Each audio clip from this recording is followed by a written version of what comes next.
এটা জেনে নেন।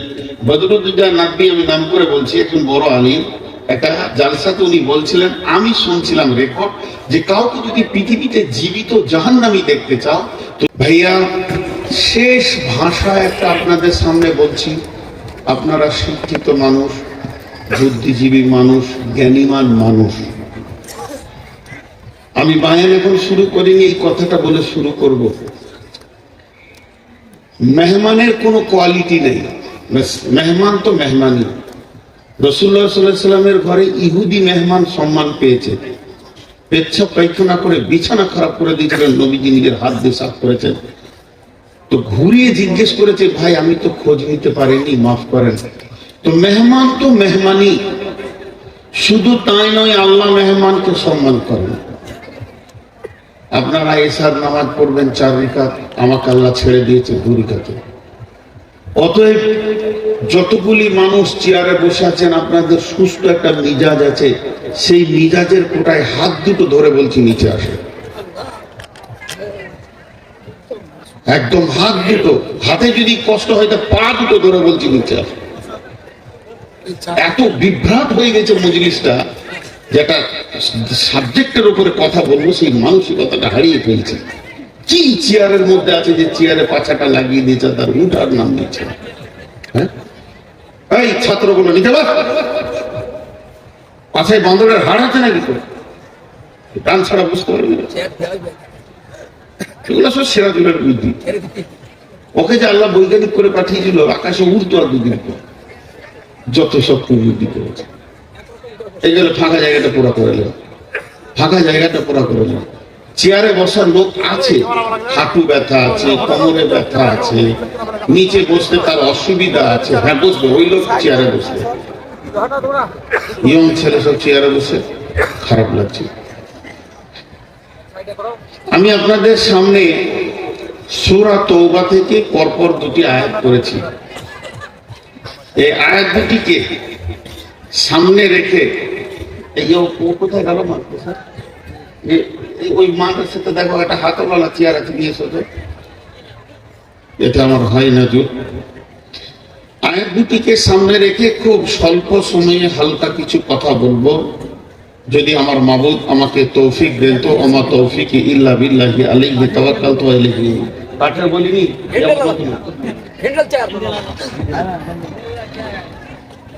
সূরা তওবার এই আয়াত দুটি আমার সামনে থাকবে, তার উপরে কথা বলছি। পৃথিবীতে সব থেকে দামি জাতি হচ্ছে মুসলিম, এটা আপনিও দাবি করছেন, আমিও দাবি করছি। আর যে কটা গোবর খোর আর মুত খোর আছে, ওরা বলছে আমরা দামি। তো গোবর খোর আর মুত খোর, গরুর মুত খোর যারা আছে, এরা দেশটা অসম্মান করে দিল। বিদেশে মুখ দেখানো যায় না, ভারতের লোক বলেই বলবে 1 প্লেট গোবর এনে দেবে, এরা খাবে। তো ওদের কোনো চলা উঠা বসা লেনদেন কোনো জায়গায় ওদের দলিল নাই, দলিল নাই, দলিল নাই। পৃথিবীতে যত জাতি আছে, শুধু একটা জাতি আছে, যে জাতি থুতু ফেলবে তাও দলিল আছে, পেচ্ছাপ করবে তাও দলিল আছে, 1 গ্লাস পানি খাবে তাও দলিল আছে, লোকটা মরে গেছে তাকে কবরে কিভাবে দেবে তাও দলিল আছে, মানে আপনি চলবেন রাস্তায় তারও দলিল আছে। পৃথিবীতে একটাই জাতি, সেটা হলো মুসলিম। কিন্তু আবার কিছু জায়গায় খুব দুর্বল। দুর্বল কেন? ছোট্ট একটা প্রশ্ন আপনাদের সামনে আমি করছি, ভেবে উত্তর দেবেন। স্বাধীন জিন্দেগির মূল্য বেশি না পরাধীন জিন্দেগির মূল্য বেশি? বলেন, স্বাধীন জীবনের মূল্য বেশি না পরাধীন জীবনের মূল্য বেশি? সবাই বলবে স্বাধীন, কিন্তু কিছু জায়গায় পরাধীনতার মতো স্বাদ আর কিছু নাই। দেখেন, এটা কোরআন মাজিদ, কোরআনুল কারীম। এই কোরআনুল কারীমে কটা সূরা আছে? 114টা। প্রতিটি সূরার শুরুতে বিসমিল্লাহ আছে, একটা সূরাতে নেই। সেই সূরাটার নাম সূরা তওবা। একটা সূরাতে 2টো আছে, সূরা নাম। একটা সূরাতে নাই, সেই সূরাটার নাম তওবা। একটা সূরাতে দুটো আছে, ওই সূরাটার নাম হচ্ছে নামাল। পৃথিবীতে এত আলিম গেল, এত মাওলানা গেল, এত মুফতি গেল, এত মুহাদ্দিস গেল, কত পণ্ডিত চলে গেল, কিন্তু সূরা তওবায় একটা বিসমিল্লাহ লেখার ক্ষমতা কারো নাই। আছে না? এখানে এমনও মুসলিম আছে যার গায়ে আল্লাহ 10টা পুরুষের ক্ষমতা দিয়েছে, কিন্তু ওকে যদি কোরআন কারীমটা দেওয়া হয় আর বলা হয় একটা জেরকে কেটে দাও, পারবে? বলেন পারবে? কত দুর্বল। কিন্তু এই দিক দিয়ে আমাদের মতোই মানুষ, অন্য জাতিরা সবল। সবল কেন? তাদের কত ক্ষমতা, ক্ষমতা দেখে আমি অবাক হয়। তারা নিজের আল্লাহকে নিজের হাতে বানায়, নিজের আল্লাহকে নিজের হাতে বানায়। কাউকে 1.5 ফুট, কাউকে 22 ফুট, যেমন যেমন সাইজের প্রয়োজন আল্লাহকে সাইজ করে নেয় ওরা।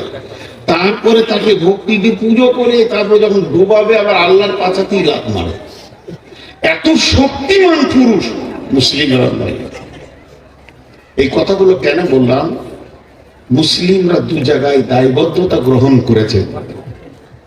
আচ্ছা, ওখানকার মাটিটা কি খারাপ? যে আসছে সে দাঁড়িয়ে গেছে, আর এই হেপি চুল ছেলে দেখলে আমার মাথা গরম হয়ে যায়। চারিদিকটা নাড়া করে নিয়ে মাথার মাঝে এখানে চুল লেগেছে।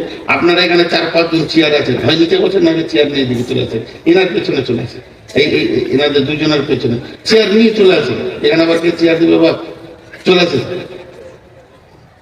আরে চেয়ার নিয়ে আসেন, এখানে বসেন যদি চেয়ার প্রয়োজন হয় আপনার। বাকি চেয়ার কটাকে দিয়ে দাও, বাকি চেয়ার কটাকে এখানে এনে দাও। দেখে খারাপ লাগছে।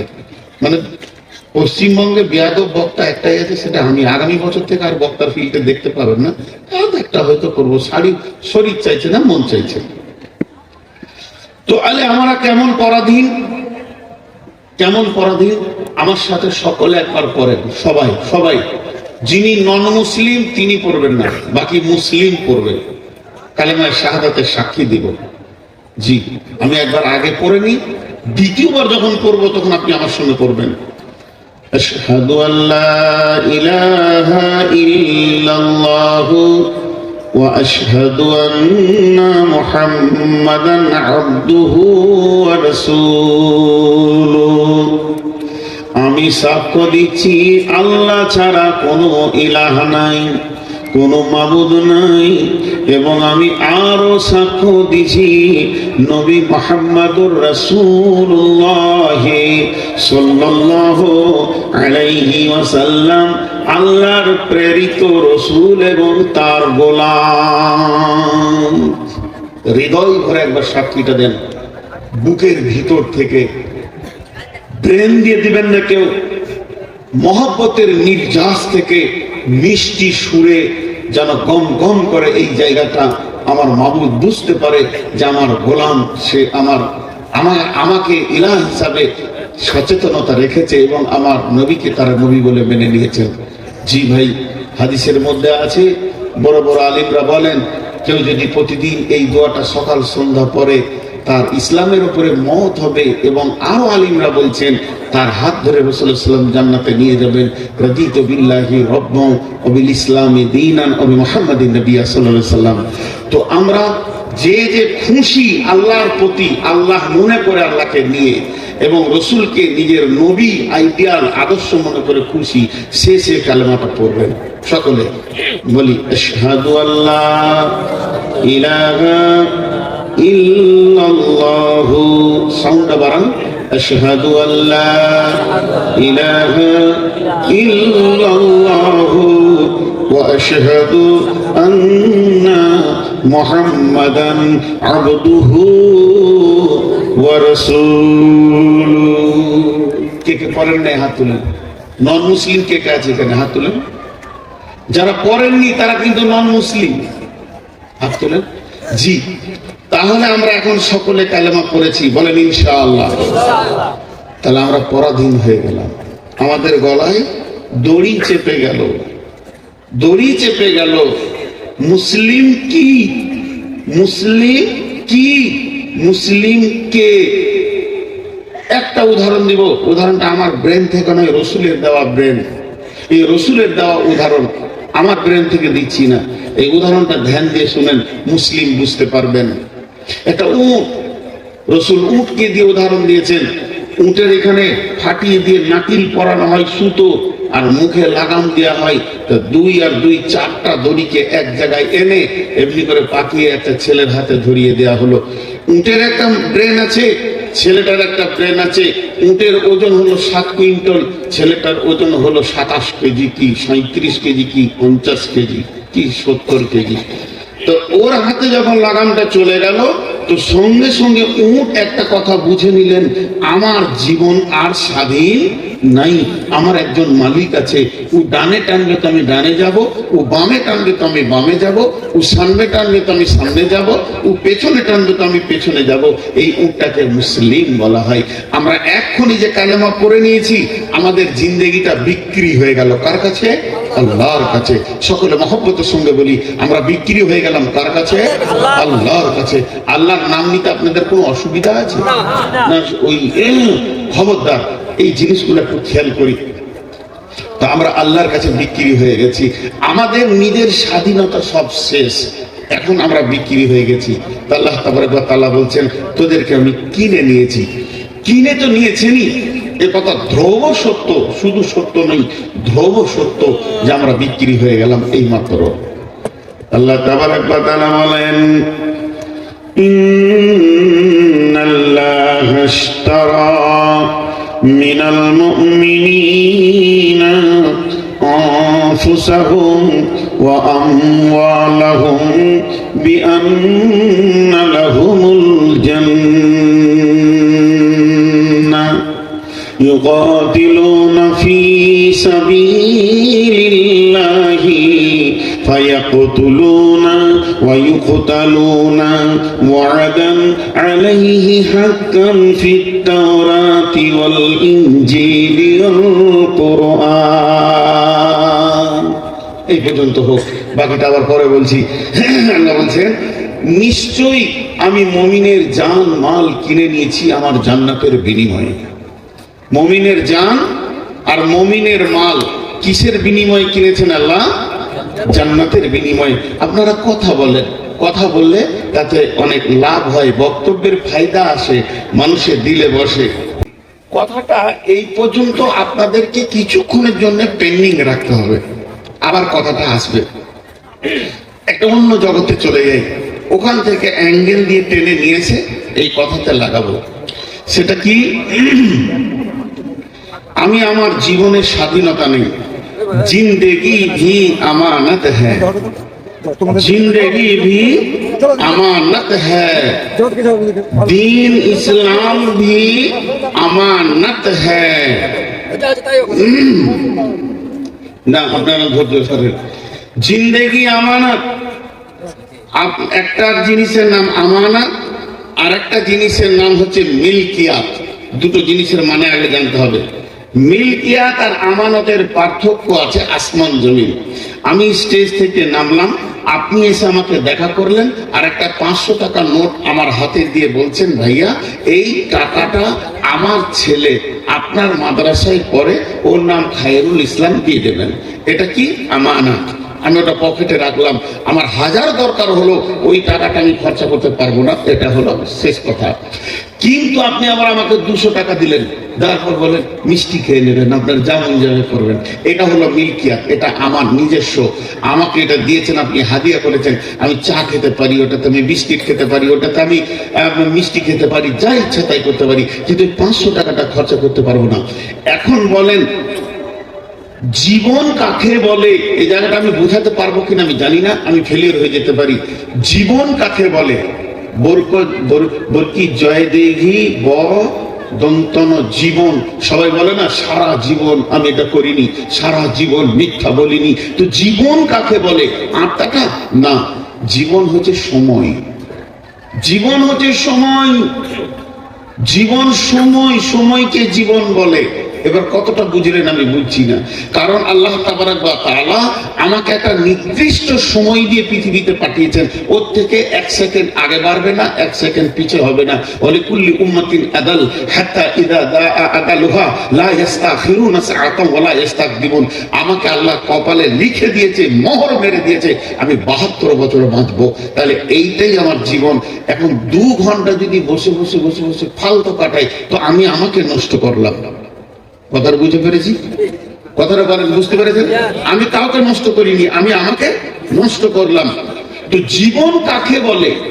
জীবন সময়কে জীবন বলে। তাহলে এই সময়টা কি মিলকিয়াত না আমানত?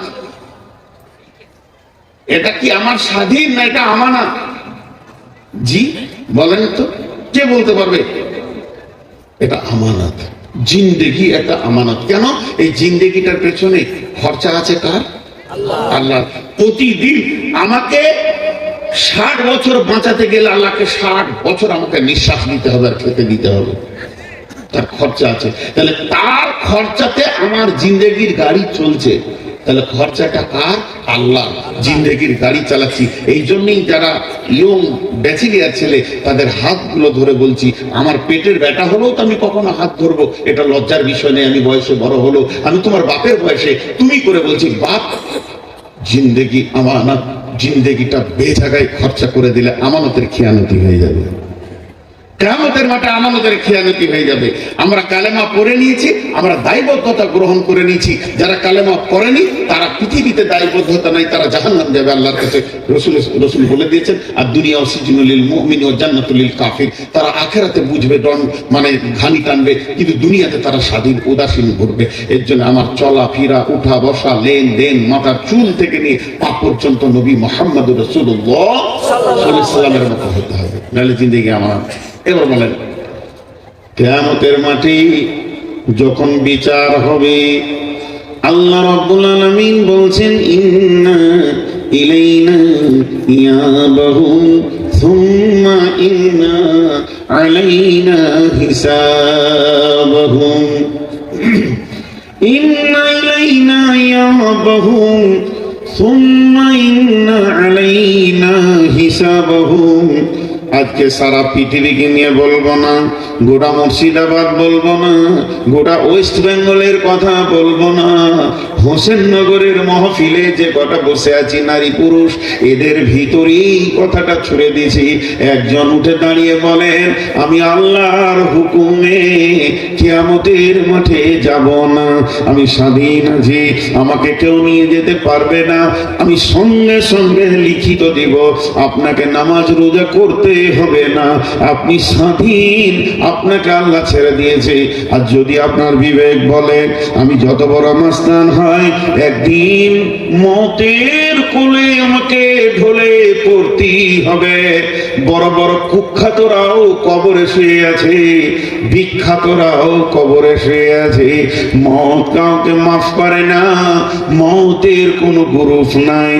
তাহলে আমি বলবো, এখন থেকেই তোমাকে রাস্তা বেছে নিতে হবে। কেন না আমার রব বলেছেন, আমি তোমার জান আর তোমার মাল, এই দুটি আমি জান্নাতের বিনিময়ে কিনেছি। আর আল্লাহ যেদিন কিয়ামতের ময়দানে এই দুটির হিসাব শুরু করবে, একটা একটা তিলে তিলে হিসাব শুরু হবে। রব্বুল আলামিন বলবে, রে নূর মোহাম্মদ, 1972 সালে জানুয়ারি মাসের 31 তারিখে তোকে আমি তোর মায়ের পেটের ভিতর থেকে পৃথিবীর জমিনে ফেলেছি। সেই দিন থেকে তোর শ্বাসের গণনা, সেই দিন থেকে আমার বোর্ডিং এ খরচার গণনা, প্রতিদিনের তোর নিঃশ্বাস, প্রতিদিনের সূর্যের আলো, প্রতিদিনের তোর অক্সিজেন, প্রতিদিনের খাবার আমাকে আসমানে বরাদ্দ করতে হয়েছে। কেননা কতদিন, 2028 সালে তুই ফেব্রুয়ারি মাসে 13 তারিখে মরেছিস। টোটাল এতদিন আমি বহন করেছি। অতএব জিন্দেগিটা তোর নয়, জিন্দেগির সময়টা আমার কাছে ছিল।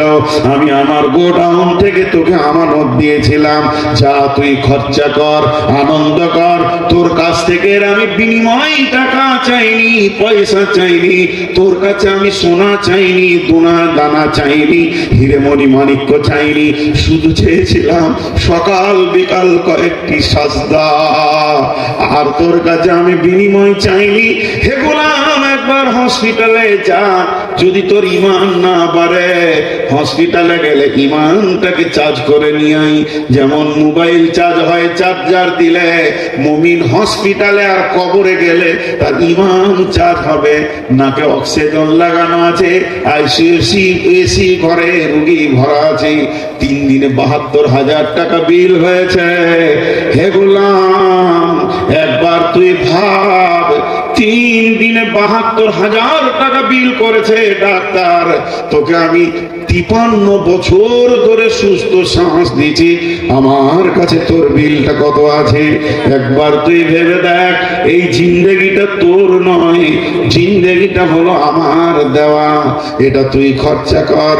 আমার কোনো দুঃখ নাই, শুধু দুঃখ এতটুকু হয়, আমি ডাকবো তুই সাজদায় লুটিয়ে পড়বি। টাকা নেব না, পয়সা নিব না, নিব না তোর কাছে একটা নয়া, নিব না তোর গাড়ি ভাড়ি। কিয়ামতের দিন একটা হিসাবের দিন আসছে, সেই হিসাবের দিন যখন এসে যাবে, প্রথম প্রশ্ন করা হবে, তুমি তোমার জিন্দেগিটা কোন কোন রাস্তায় ব্যয় করেছ বলো। হে যুবক, যৌবন কালটা কোন রাস্তায় ব্যয় করেছ বলো। এবার তিলে তিলে হিসাব শুরু হলো। কেমন হিসাবটা শুনেলেন? হিসাবটা একবার শুনেলেন। আমি মানুষ, আমি যদি আপনাদেরকে বলি হিসাবটা কেমন, বলে প্রতি ঘন্টায় 60টা মিনিট আছে, প্রতি মিনিটে 60টা সেকেন্ড আছে। তুই 1 সেকেন্ড 2 সেকেন্ড করে করে একটা মিনিটকে পুরা কর। একটা মিনিটকে পুরা করে তুই 2 মিনিট করতে করতে 60 মিনিট একটা ঘন্টা কর। একটা ঘন্টা যখন পুরা হবে, তখন তুই একটা দিনকে পুরা কর। এইভাবে একটা দিনকে পুরা করে দিয়ে তুই একটা মাসকে পুরা কর, একটা বছরকে পুরা কর। একটা বছর যখন পুরা হবে, তুই 12 বছর একটা যুগকে পুরা কর। তোকে আমি 5 যুগ জন্ম দিয়েছিলাম, তোর পেছনে আমি 5 যুগ নিঃশ্বাস আর পানি খাবারের ব্যবস্থা রেখেছিলাম। 60 বছরকে আমাকে পুজিয়ে দে। জিন্দেগিটা কোন কোন কোন কোন কাজে লাগিয়েছি। মাঝে একটা ছোট্ট কথা বলি, উদাহরণ দিচ্ছি। মনে করেন আজকে জালসায় আমি আসিনি, কেন আসিনি? মন যায়নি, রাত জেগে জেগে খেলাম, তো আজকে গেলাম না। দেখে একটা সিরাজুল ভাই মহব্বতের মানুষ, অনেক বন্ধু মানুষ, ওনার সঙ্গে আমার কথাই কথাই তর্ক খালি বেঁধে যায়।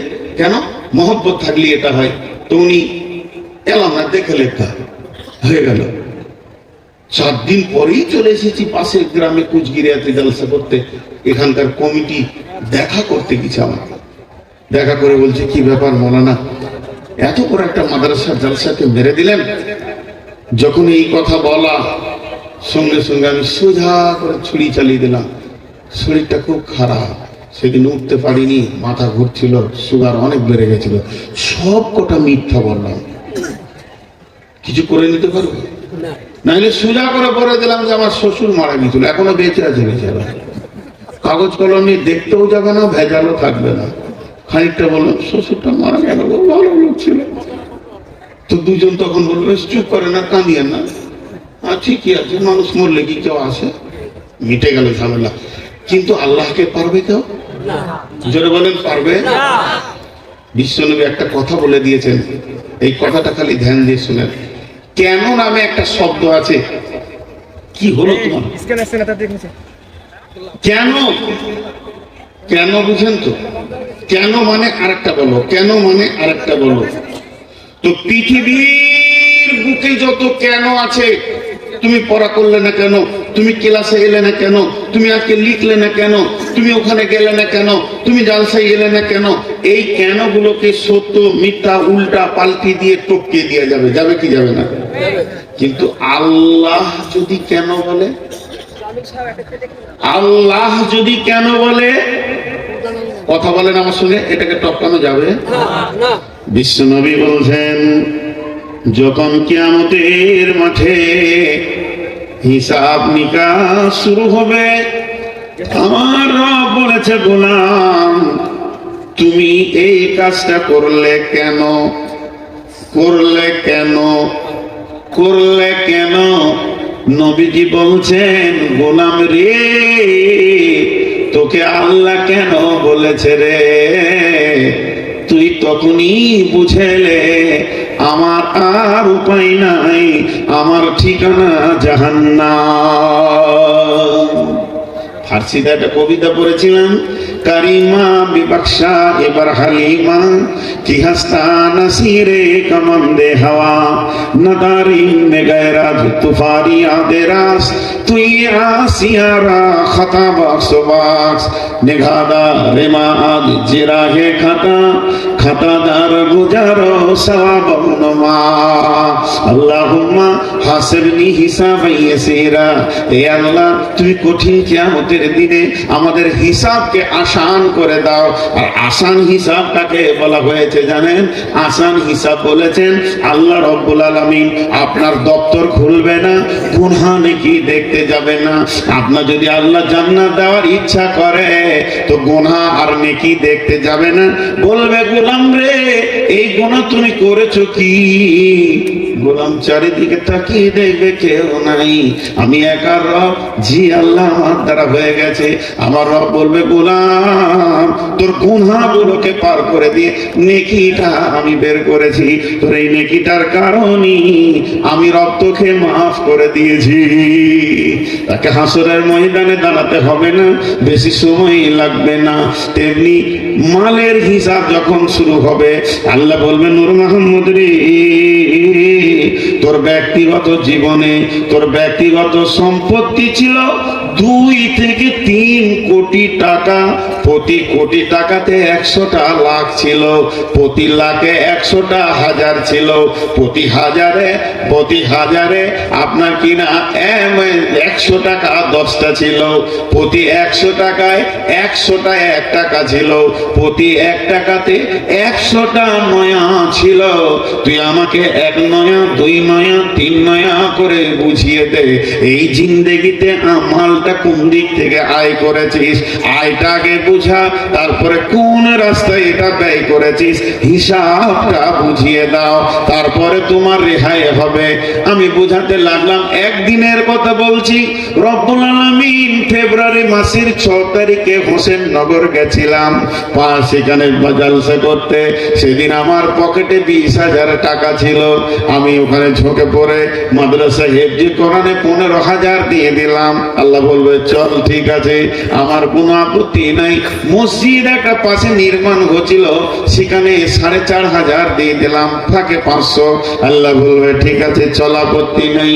এখন আমার চোখের সামনে কয়েকটি ভিখারিকে 490 টাকা দিয়ে দিলাম, আর থাকে মাত্র 10 টাকা। রব্বুল আলামিন ওটা পকেটে করে নিয়ে রাস্তায় একটা পান খেলাম, তাতে চলে গেল 5 টাকা। বলবে, আগেবার এখনো আমাকে আল্লাহ কেন বলেনি? তার মানে আমি এখনো আল্লাহর নজরে বেঁচে গেছি।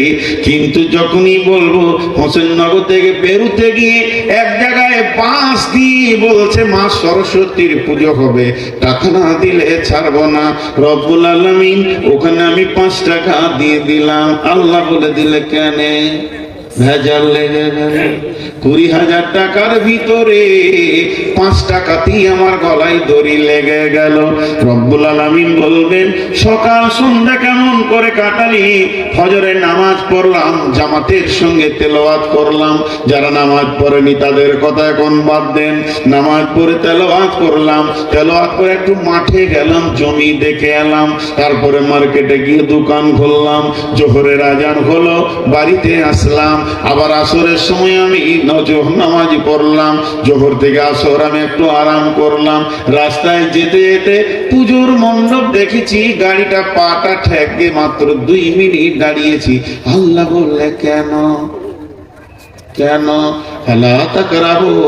আল্লাহ বলছেন, কুল তাআলা আতলু মা হাররামা রাব্বুকুম আলাইকুম আল্লা তুশরিকু বিহি শাইয়্যা ওয়া বিল ওয়ালিদাইনি ইহসানা ওয়া লা তাকতুলু আওলাদাকুম মিন ইমলাকিন নাহনু নারযুকুকুম ওয়া ইয়্যাহুম ওয়া লা তাকরাবুল ফাওয়াহিশা মা জাহারা মিনহা ওয়া মা বাতান ওয়া লা তাকরাবু মুমিন রে তোর পাটা ওই জায়গায় দাঁড়াবে না হে মুমিন ওই জায়গায় তোর পাটা দাঁড়াবে না যে জায়গায় প্রকাশ্যে আল্লাহর বিরুদ্ধে গোনা চলে, তাস চলে, লুডু চলে, দাবা চলে, বোর্ড চলে, সুদ চলে, জুয়া চলে, লুচ্চামি চলে, রান্ডি চলে, ওই জায়গায় মুমিন কোনোদিন পা দাঁড় করাবে না।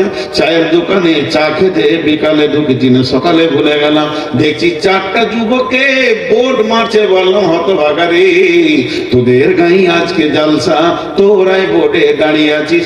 আল্লাহ বলবে ওখানে তুই দাঁড়ালি কেন? আমি তো তাবলীগ করলাম, কিন্তু আপনাকে যখনই বলবে ওখানে দাঁড়ালি কেন, জিন্দেগির চাকাটা ফেঁসে গেল, কেরেন নাই, জেসিবি নাই যে ঠেলে তুলে দি ওই লোকটা জাহান্নামে যাবে। তাই আমার আল্লাহ কোরআনুল কারীমের ভিতরে বলছেন বিসমিল্লাহির রহমানির রহিম ইন্নাল্লাহা আশতারা মিনাল মুমিনিনা আনফুসাহুম ওয়া আমওয়ালাহুম বিআন্না লাহুমুল জান্নাহ। এখন দুটি আমার ব্যক্তিগত কথা বলবো, 30 সেকেন্ড আপনারা চুপ থাকবেন, একজনও হিলবেন না, সাউন্ড করবেন না, কানটা খালি পেছন দিকে দিবেন।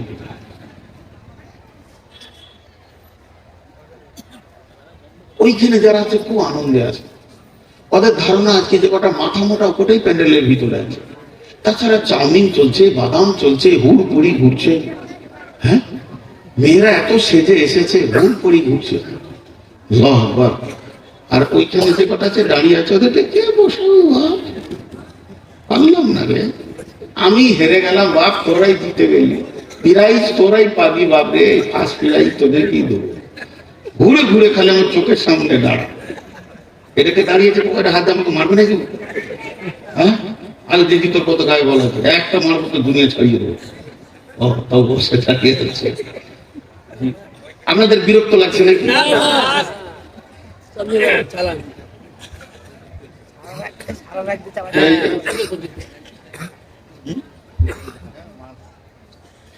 তো এবার আমার ব্যক্তিগত কথা বলছি, এখানে কতগুলো লোক গাড়ি চালাতে জানেন?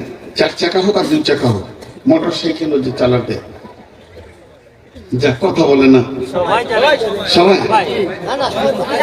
জানেন? জানেন জানে না, মাথা নামা করে জানে না, মাল ধরা খেয়েছে সামনে। আমি উদাহরণ দিব এই জন্য জিজ্ঞেস করছি, গাড়ি ড্রাইভারের সঙ্গে কথা বলে, এবার বলেন গাড়ি ড্রাইভারের সঙ্গে কথা বলে, বলে কি বলে না? যারা ড্রাইভার ওরা বুঝতে পারবে। আপনি একটা রাস্তা পেয়েছেন, গোটা ফাঁকা সুন্দর রাস্তা, ড্রাইভারকে গাড়ি বলছে এখন তুই টপ গিয়ার দিয়ে দে, কিন্তু সামনে যখন ভাঙা আসছে গাড়ি বলছে ব্রেক কর আর গিয়ারটাকেও নিয়ে চলে যা, 2 নিয়ে যা, 3 জন চেপে আছিস। আবার ওইভাবে 4 চাকাও, আল্লাহ রহমতে আমি সব গাড়ি চালাতে পারবো। জালসায় তো মাইক চালাচ্ছি, এখন মাইক ছেড়ে দিলে ট্র্যাক চালিয়ে ভাত খাবো ইনশাআল্লাহ, অসুবিধা নেই। আপনার এলাকায় ডাম্পার ফাম্পার চালাবো, কোনো অসুবিধা নেই। তো গাড়ি কথা বলে ড্রাইভারের সঙ্গে, কখন কোন গিয়ারটা লাগবে ড্রাইভার জানে। কথা ঠিক বলেছি না ভুল? তো গাড়ি ড্রাইভারের সঙ্গে কথা বলে, আর ড্রাইভার গাড়ির সঙ্গে কথা বলে। একবার দিয়ে দেখলে, মানে 3rd গিয়ারে আছে, দেখলে 3 জন চেপে আছে, পারছে না, আমি পারছি না, তা দাঁড়া 2 দিয়ে দিই, তখন পেরে গেল। তাহলে এই অ্যাডজাস্ট আছে বলি গাড়িটা ধরছে, ঠিক আছে না? একটা মজার কথা আপনাদেরকে শোনাই, একটু আনন্দ পাবেন বা হাসবেন, হাসার উদ্দেশ্যে বলছি না। এই বাসের গিয়ারটা আবার হয় না, ড্রাইভার চালাচাল, লোকাল বাস হলে সেই গিয়ারের টানছেন কি বিরাট বড়, আছে না? আর এখনকার সব ডিজিটাল গিয়ার হয়ে গেছে, তো ডিজিটাল গিয়ার আগেকার গিয়ার মানে ব্যাকে দিবে আর কি, কাউকে ঘুষি লাগেনি না, তো এইভাবে চালাচ্ছে। আর একটা মুরব্বী মহিলা নানি বলা যাবে, ওকে দাদি বলা যাবে। ও তাকিয়ে তাকিয়ে দেখি কোন খেল চলছে, গাড়ি ধরছে। কিছুক্ষণ পরেই পাংচার হয়ে গেছে, গাড়িটা পাংচার হয়েছে। পুরাতন গাড়ি যা হয়, সব প্যাসেঞ্জাররা নামলো, চাকা খুলবে, লাগাবে, তারপরে গাড়ি যাবে। তখন ওই মহিলা বলছে, আসলে খারাপ হবে না কেন? আমি তো তখন থেকে দেখছি ওকে, এই গাড়িটা চলছে চলছে খালি খারাপ তো হবেই। ও ওই ওই ওই খারাপ ফুলের ড্রাইভারটা, গাড়িটা চলছে বারে বারে খালি ওটাকে নাচে, বারে বারে নাচে। আমি তো তখনই বুঝেছি যে খারাপ হবে। ও সবটাই উল্টো বুঝেছে, নাকি বলে ভাই? তো আমি যে কথা বলছি যে গাড়ি ড্রাইভারের সঙ্গে কথা বলে, তো ইমানদারের সঙ্গে তার জিন্দেগির জানমাল কথা বলে। কথা বোঝাতে পেরেছি? এবং ইমানদারের সঙ্গে তার জিন্দেগিতে যে জান আছে আর মাল আছে কথা বলে। বলে কি বলে না?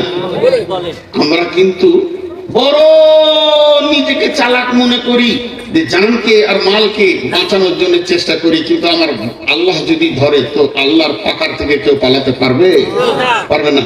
এখন সহজ করে একটা উদাহরণ দিই। আপনাদের এই হোসেননগর মসজিদে, মোড়ের মসজিদে আমি আর সিরাজুল ভাই আসরে নামাজ পড়ে চুপ করে দাঁড়িয়ে কথা বলছি, আরো 2-3 জন আছে, গল্প করছি। এমন সময় একটা 12-14 বছরের ছেলে দৌড়তে দৌড়তে এসে বলছে, ও হুজুর মাওলানা মাওলানা শুনেন শুনেন। ওনাকে ডাকছে, আমি নতুন মানুষ, শুনেন। কি হলো রে বাবা?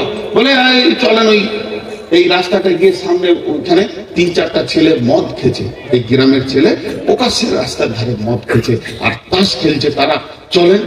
তো উনি একটা সাউন্ড করলে, কিরকম সাউন্ডটা মনে হচ্ছে যে একটা হিজড়েকে কিছু শোনানো হলো। কথাটা বলেন আমার সঙ্গে, হ্যাঁ না বলেন? একটা হিজড়েকে কিছু শোনানো হলো, ওর দ্বারাই কাজটা করা সম্ভব নয়। ছেলেটা হালকা করে তাকিয়ে থেকে গেল, কাকে বললাম রে? আমি দৌড়ে এলাম। আমি ভাবলাম আমাদের বললো বলতে পিটিয়ে লম্বা করবো, ওরা এলাকা ছেড়ে পালিয়ে যাবে, কিছুই হলো না।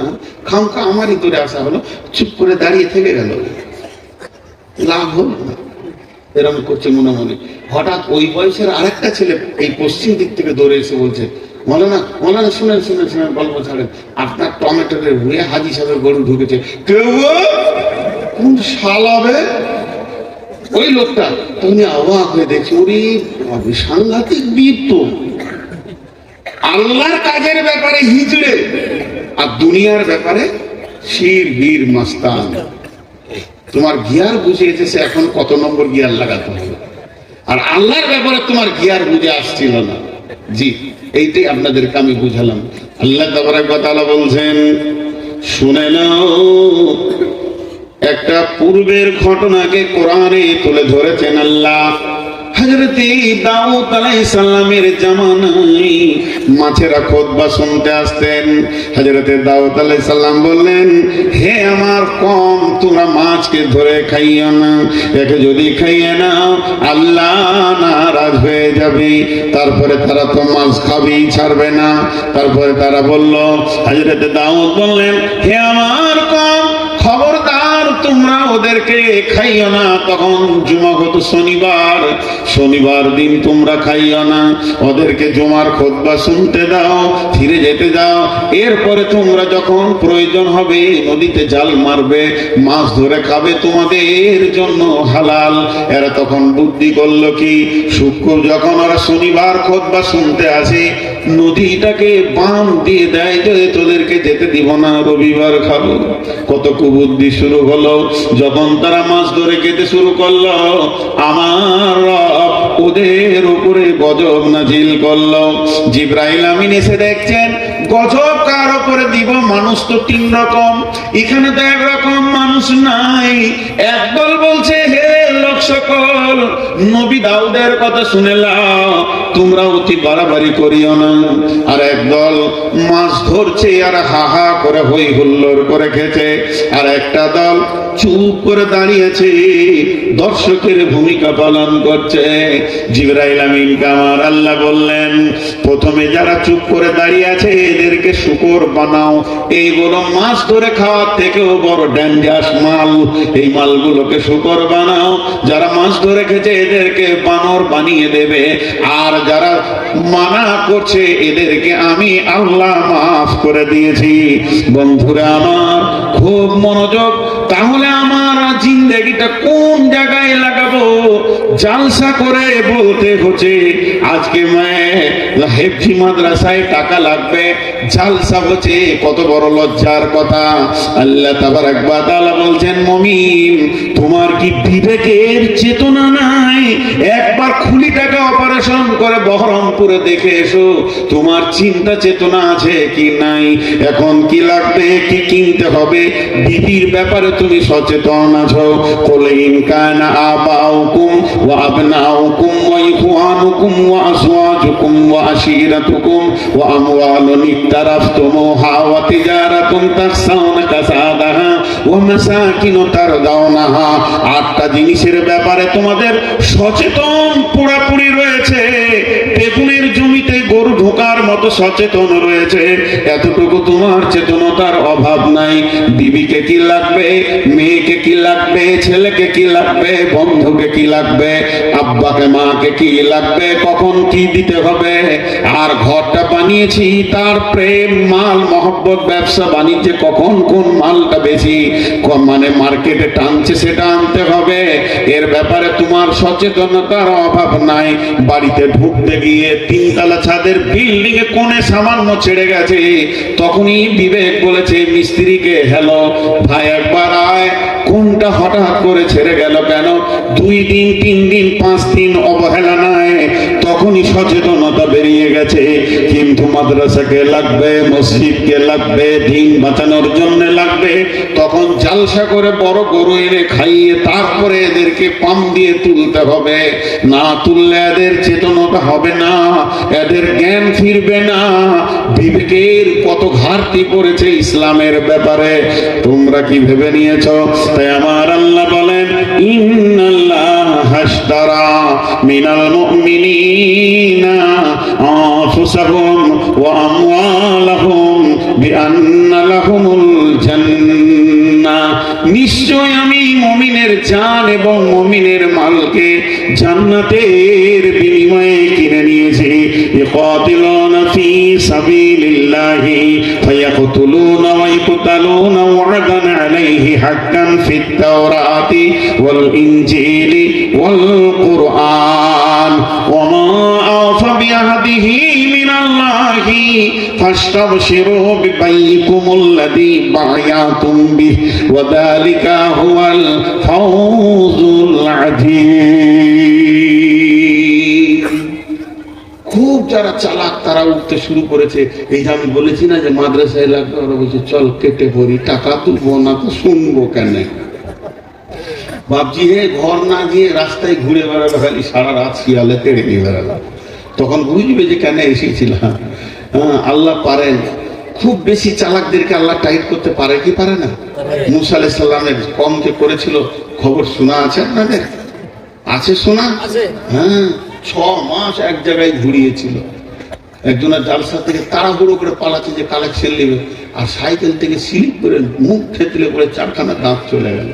বাড়ি যাওয়া তো দূরের কথা, হসপিটালে 28 দিন ছিল। তাহলে জালসা থেকে ঘুরতে সময় কত লাগলো? 29 দিন। জালসা শেষ করে যারা বাড়ি গেল তারা ওর থেকে 1 ঘন্টা বেশি দিয়ে চলে গেল। যখন বেরিয়েছে প্যান্ডেল থেকে, কিছু চালাক করতে লাগলো। খবরদার উঠবেন না। আমি তফসির করছি আপনাদের কাছে, আমি টাকা চাইনি।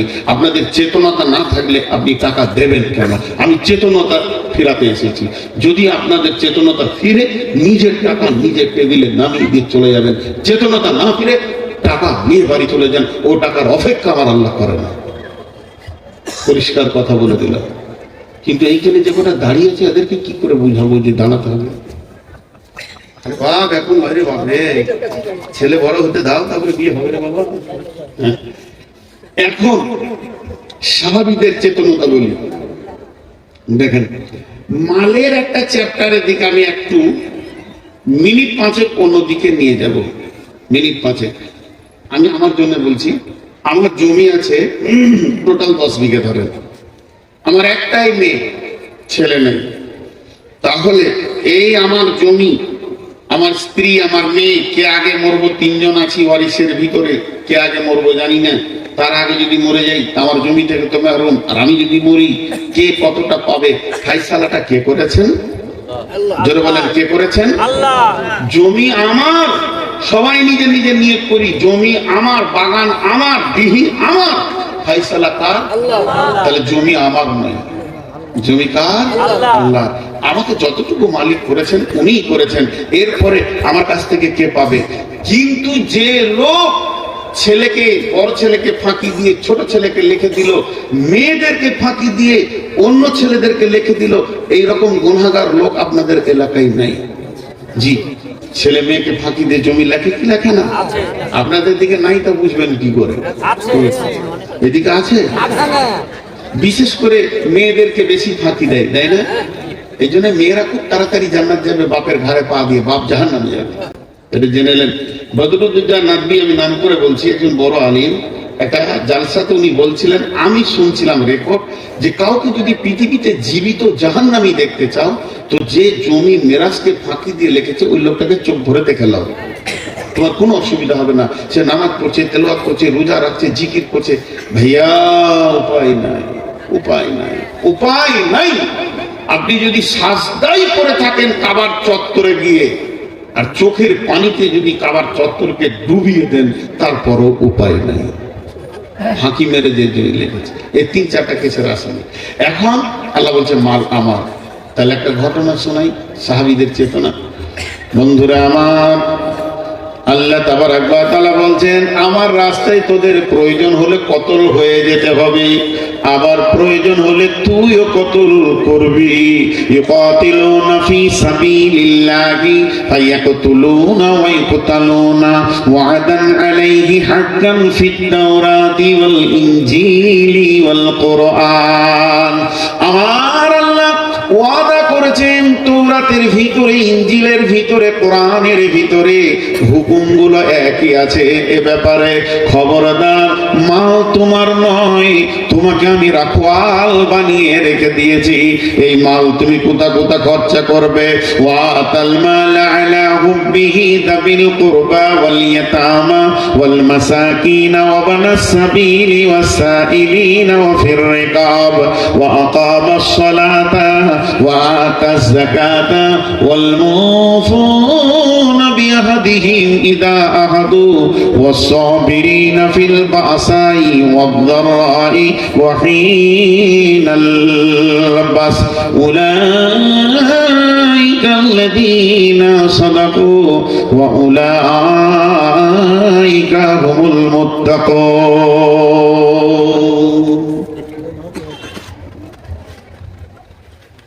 আল্লাহ তাবারক ওয়া তাআলা বলে দিয়েছেন, তুমি মাল কোথা খরচা করবে সেই জায়গার নাম বলে দিয়েছেন, আর কাকে কতটা তুমি মাল দেবে সেটাও বলে দিয়েছেন। এবার একটা ঘটনা বলি। ড্রাইভারকে বলে না গাড়ি যে গিয়ার চেঞ্জ করো, নিজেই করে পরিস্থিতি দেখে। দেখেন সাহাবীদের চেতনাটা দেখেন। হযরত ওসমান গনি, রাসূলের জামাই, জুনুরাইন, রাসূলের 2 জন মেয়েকে তিনি বিয়ে করেছিলেন। একজন হচ্ছে রকেয়া, সে মরে যাওয়ার পর উম্মে কুলসুম। জুনুরাইন, রাসূল যাকে 2 বার জামাই করেছেন, ব্যক্তিটা কত মূল্যবান। ওসমানের খুবই বয়ান করতে গিয়ে, ওসমানের বরত্ব বয়ান করতে গিয়ে বলেন, আল্লাহর রহমতের ফেরেশতারাও পর্যন্ত ওসমানকে দেখে লজ্জা পায়। তিনি খুব লাজুক ছিলেন। একদিন আসছিলেন মসজিদে নবীতে, আর আল্লাহ রাসূলের এইখানটা বেরিয়ে আছে, এই যে আমার বের করতে লজ্জা নেই কি, আমরা কত লজ্জা, এই জায়গাটা বেরিয়েছিল, জ্যাংটা নয়। তো হযরত ওসমান দূরে থেকে দেখেছে যে শ্বশুরের এইখানটা বেরিয়েছিল, ওদিকে আর আসছে না। জি, তাহলে কত লাজুক ছিলেন সেই ওসমান। তিনি ছিলেন মুসলিম জাহানের দ্বিতীয় খলিফা, বিশ্বনবী চলে যাওয়ার পর, আবু বকর চলে যাওয়ার পর, হযরত ওসমানের হাতে ইসলামের, উমর চলে যাওয়ার পর হযরত ওসমানের হাতে ইসলামের দায়িত্ব আছে, তিনি তৃতীয় খলিফা ছিলেন ইসলাম জাহানের। ঘটনা ঘটল কি, তিনি রাজ্যে খলিফা, তিনি শাসক, তিনি প্রধানমন্ত্রী, তিনি হলেন প্রাইম মিনিস্টার, কিন্তু উট বোঝা করে কয়েকটা বস্তা গম নিয়ে মদিনার হাটে বিক্রি করতে গেছেন। এটা গমের লাইন, এটা কাপড়ের লাইন, ওটা সবজির মার্কেট, এদিকে মাছের মার্কেট, যেন দ্রুত গতিতে হাট বাজার চলছে। হযরতে ওসমান দাঁড়িয়ে আছেন, পাইকাররা আছেন, গম কত করে দাম নেবেন বলেন।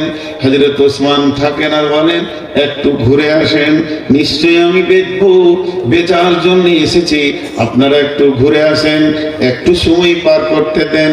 এই করতে করতে করতে করতে হঠাৎ এক সময় হযরত ওসমান খেয়াল করে দেখে যে লাইনে দাঁড়িয়ে আছে, দূর মরুভূমির ভিতরে একটা লম্বা লাইন চলে আসছে লোক। তারা এত গরিব, হাটের দিনে কেউ বেচতে আসে, হাটের দিনে কেউ কিনতে আসে, হাটের দিনে কেউ আবার দরজায় দরজায় ভিক্ষার জন্য আসে।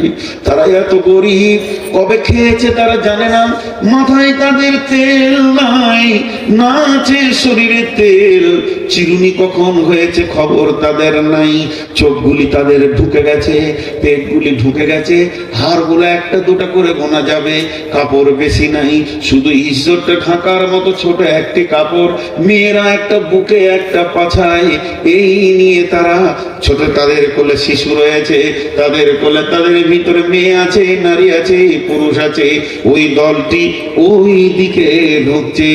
হযরত ওসমান বললেন, দাঁড়াও দাঁড়াও, বলেছে, তারা দাঁড়িয়ে গেছে, বলে গামছা পাতো, তোমরা কয়জন, বলে দুইজন, লাও গম লাও, যাও চলে যাও, তুমি পাতো তুমি পাতো তুমি পাতো, দিতে দিতে দিতে দিতে ঘুমটি সব শেষ হয়ে গেল। যারা বড় বড় ব্যাপারী, যারা উচ্চমানের মাল কিনে, তারা এসে বলছে, ওসমান রসুলের জামাতা, আপনি একটা খলিফা হয়ে কাজটা কেমন করলেন? তারা কত টাকা দিয়ে কিনেছে, তাদের পাছায় কাপড় নেই, আমি তো উন্নত মানে আমি মাল দিতাম, আমি উন্নত মানের টাকা দিয়ে এটা আমি কিনতাম, তারা কতই টাকা দিল, হে নবীর জামাতা ওসমান, আপনি তাদেরকে বিক্রি করলেন। হযরত ওসমান বলেছেন, আমার বিবেকের চেতনা বলছে আজকের মালটা আমার আল্লাহ আমার কাছ থেকে চেয়ে নিয়েছে, এর জন্যই লোকগুলি এসেছিল, আমার কাছ থেকে আল্লাহ আজকে জান চায়নি, আজকে মাল চেয়েছে, অতএব আমার আল্লাহর সঙ্গে আমার কিনা বিচার হয়ে আছে, জান্নাত নিয়ে আমি মাল দেব, আমার আল্লাহ জান্নাত দেবে। হে মদিনার হাটের ব্যাপারীগণ, পাইকাররা, তোমরা কান করে শুনে নাও, আজকের ঘুমটা আমি জান্নাতের বিনিময়ে বিক্রি করেছি। আল্লাহু আকবার। চিন্তা করেন, আজকে আমি জান্নাতের বিনিময়ে ঘুমটা বিক্রি করেছি, এটা তো গেলে জান মাল গেল। তারা জানে মালটা কোথাও লাগাতে হবে, তাদেরকে বলতে হবে না। আমাদের একটা জিনিস খুব ভালো জানা আছে, খালি বিয়ে পড়িয়ে দেয়, কবে কবে শ্বশুর ঘর যেতে হবে জানা আছে, বাপকে বলতে হবে না, বন্ধুকে বলতে হবে না। এদিক দিয়ে আমাদের চেতনতা খুব আছে, কিন্তু তাদের দিনই চেতনতা ছিল। এটাকে যারা জানে, মালের জানেরটা শুনেন। ওহুদের যুদ্ধ, ওহুদের দিন বিশ্বনবী বর্মা পরে আছেন, লোহার জামা পরে আছেন, যেমন নবাব সিরাজদৌল্লাহ লোহার জামা হাজার দোয়াতে তো ঝুলছে।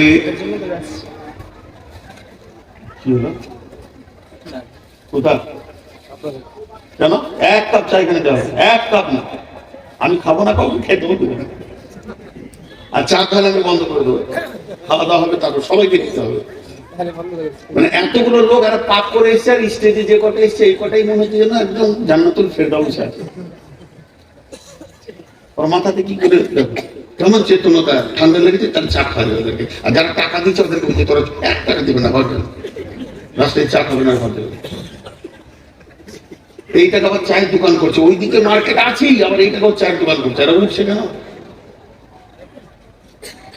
প্রসাব করতে আছে একসঙ্গে বসিস না ভাই, দূরে দূরে বসবি, যার জায়গাতে বসবে তাকে তো কাদা করে ছেড়ে দেবে, ওর জালসা জীবনে করতে পারে না।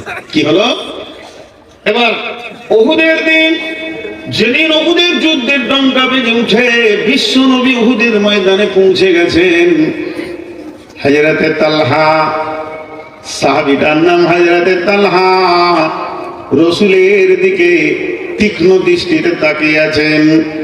বিশ্ব নবী যে বর্মাটা পরেছিলেন অনেক ওজন, অনেক ভারী, লোহার জামা পরে আছেন, হাতে পায়ে বর্মা, মাথায় লোহার হেলমেট, কিন্তু বিশ্ব নবী যুদ্ধ পরিচালনা করছেন একবার ডান দিকে একবার বাঁ দিকে, শত্রু দল কোন দিকে, সাহাবীরা কোন দিকে গেলে বিজয়ী হবে, এই চাঞ্চল্য অবস্থায় রয়েছেন। এমন সময় বিশ্ব নবী একটা পাথরে উঠতে চাইছেন, যদি এই পাথরটাই উঠে যায় তাহলে মনে হয় আমি আরো কিছু নতুন জিনিস দেখব, নিশ্চয়ই পাথরটার উপরে উঠার ব্যাপারে রাসূলের প্রয়োজন আছে। কিন্তু রাসূল খালি এক চান্সে অতটা পায়ের বের নিচ্ছে না, উঠতে পারছে না। মাঝে যদি একটা ছোট পাথর থাকতো, একটা যদি সিঁড়ি থাকতো, তাহলে পাথরে ওঠাটা আসান হয়ে যেত। হযরতে তালহা যখনই দৃশ্যটা দেখলেন, তালহাকে বলতে হয়নি, মাইক লাগাতে হয়নি, জালসা করতে হয়নি, তালহাকে হাদিস কোরআন দিয়ে বয়ান করতে হয়নি। তালহা বুঝে নিয়েছেন বিশ্ব নবী পাথরটাই উঠতে চাইছেন, নিশ্চয়ই কোনো কাজ আছে। তাই তালহা জিহাদের ময়দান থেকে দৌড়ে গিয়ে পাথরের নিচে শুয়ে গেলেন আর বললেন, ইয়া রাসূলুল্লাহ, আমার বুকে পা দিয়ে আপনি উঠে যান। বিশ্বনবী তালহার বুকে পা রাখলেন আর বললেন, তালহা রে, তুমি নিজের জন্য জান্নাতকে ওয়াজিব করে নিলে। এই বলে পাকে পা দিয়ে পাথরে উঠলেন। বন্ধুরে, তালহাকে বলতে হয়নি। এবার তালহা চারিদিকে তাকিয়ে দেখছে কোন দিকের অবস্থা কেমন। এমন সময় দেখছে জাবালে রুমার ভিতরে বেঈমানরা তীরন্দাজ 100-150 জন উঠে গেছে, রাসূলকে লক্ষ্য করে তীর রেডি করে ফেলেছে। আল্লাহর নবী খেয়াল করেনি। হযরতে তালহা রাসূলকে বের দিয়ে ধরে নিজের পেছনে করে নিলেন এবং একটা পাথরের পাহাড়ের গোয়াতে ভরে দিয়ে গর্তের মুখে দাঁড়িয়ে গেলেন আর বললেন, ইয়া রাসূলুল্লাহ, খবরদার আপনি বের হবেন না, আমি তালহা যতক্ষণ এখানে দাঁড়িয়ে আছি। বেঈমানরা তীর মারতে শুরু করেছে, তালহা বুকের উপরে তীর নিতে শুরু করেছে, দুই হাতে বেরে, কখনো ধারে কখনো ধারে, এইভাবে তীর নিতে নিতে 180 খানা তীর তালহা খেয়েছে। তালহা সেই তীরের চাপে যখন পড়ে গেল, বিশ্ব নবীকে ঠিক ওই ফাঁকে বেঈমানরা একটা পাথর মেরে হেলমেট ঢুকিয়ে দিয়ে দাঁত ঝরে পড়ে গেল। কেউ বলে খালিদ বিন ওয়ালিদ তুলে আছাড় মেরেছিলেন। বিশ্ব নবী বেহুশ হয়ে গেছে। হযরতে আলী ঢালে করে পানি আনতে গেছেন আর ফাতেমা রাদিয়াল্লাহু তাআলা আনহা খেজুর গাছের পাতাকে পুড়িয়ে দিয়ে ছাই করে রাসূলের ক্ষত জায়গায় লাগানোর জন্য ব্যস্ত। এলান হয়ে গেল মুহাম্মদ মারা গেছে। মুনাফিকরা তো এলান করে দিল। সঙ্গে সঙ্গে যাদের স্বল্প ঈমান ছিল, যেমন কিছু লোক উঠে চলে গেল মালের কথা বলাতে, ওইভাবে কিছু লোক ময়দান ছেড়ে পালিয়ে গেল। চারিদিকে হই হুল্লোড় লেগে গেল। হযরত আলী এলান করলেন, হে মদিনার মুসলমানেরা, কান করে শোনো, নবী মুহাম্মদ সাল্লাল্লাহু আলাইহি সাল্লাম জীবিত আছে, এখনো পর্যন্ত হুঁশে আছে। এমন সময় হযরত আবু বকর দৌড়ে আসছেন। দুইখানা হুঁক রাসূলের এখানে ঢুকে গেছিলেন। সেই হুঁক দুটোকে বের করার জন্য হযরত আবু বকর রাসূলের দিকে দৌড়ে এসে একটা রাসূলের হাতে মাথায় হাত আর একটা গর্দনে হাত রেখে দাঁত রেডি করেছে, ওটাকে টেনে বের করবে। তালহা তীর খেয়ে রক্ত ঝরা বৃষ্টি নিয়ে ওই অবস্থায় বলছে, ভাই আবু বকর, তোমাকে আল্লাহর কসম দিছি, ওই তীরটা তুমি, ওই হুকটা তুমি আজকে বের করার হক রাখো না। আমি রাসূলের খিদমত যখন শুরু করেছি, হে ভাই আবু বকর, আমাকে শেষ পর্যন্ত রাসূলের খিদমতটা করতে দাও। আল্লাহর নবী আবু বকরের মাথাটা সরিয়ে দিলেন। তালহা হুটুরে এসে সটুরে এসে রাসূলের দুইখানা হুক কেটে বার করলেন। এরপরে তালহা পড়ে গেলেন। উহুদের যুদ্ধে তালহা মরেনি। উহুদের যুদ্ধে আল্লাহ তাকে মওত দেয়নি। ক্ষত তার শেষ হয়ে গেল, তিনি জীবিতই ছিলেন। বহুদিন পর তালহা যখন পৃথিবী থেকে বিদায় নেয়, তালহা যখন পৃথিবী থেকে চলে যায়, আল্লাহর নবী দাফনের কাজে ছিলেন, রসুলের আগে তালহা বিদায় নিয়েছেন। দাফনের কাজ, কাফনের কাজ যখন শেষ হয়ে গেল, তখন বিশ্ব নবী লম্বা কবরে দাঁড়িয়ে দোয়া করলেন তালহার নাম, খালি ছোট্ট করে একটা কথা বলে দিলেন। কি বললেন? এ আল্লাহ, তালহা এতদিন আমার কাছে ছিল, আজকে আমি তোমার কাছে জমা দিলাম। হে আল্লাহ, তুমি তোমার বন্ধু হাবিবের, তুমি তোমার বন্ধু হাবিবের, তোমার আখিরি পয়গম্বরের একটা দরখাস্ত তুমি শুনে নাও। যেদিন ইসরাফিল সুর ফুঁকবে, আমার তালহা কবর থেকে যেদিন হাসরের মাঠে উঠবে, ওই দিন তুমি আমার তালহাকে দেখে মুচকে হাসবে, আমার তালহা তোমাকেও দেখে হাসবে। কখন হয়েছিল? যখন বিবেকের চেতনা ছিল, যখন আমার কাছ থেকে জান চাইছে। ইসলাম, আল্লাহ আল্লাহ আমাকে বলছে তুই এখন জান রেডি কর, তখন এই চেতনাটা ফিরেছিল। কিন্তু এই দোয়াটা তখনই পেয়েছে। আমাদের চেতনা নাই। আমাদের দুনিয়ার ব্যাপারে খুব চেতনা আছে, দুনিয়ার ব্যাপারে আমাদের চেতনতার অভাব নাই। আমাদের চেতনতার অভাব হচ্ছে আখিরাতের ব্যাপারে, দিনের ব্যাপারে আমরা অজ্ঞ হয়ে গেছি। আমাদের জান, আমাদের মালকে আমরা আটকে রাখতে চাইছি, কিন্তু হালাকে তা নয়। যেটুকু নেবার আল্লাহ নেবেন। জি ভাই, আপনাদের কাছে দুটি স্যাম্পল দিলাম, আপনারা উঠাউঠি করবেন। আমি পুরো 12টাই ছাড়বো ইনশাআল্লাহ। না, আমাকে ভালোবাসো, ভালোবাসো, এখনই ছাড়তে পারবো। 490 সুগার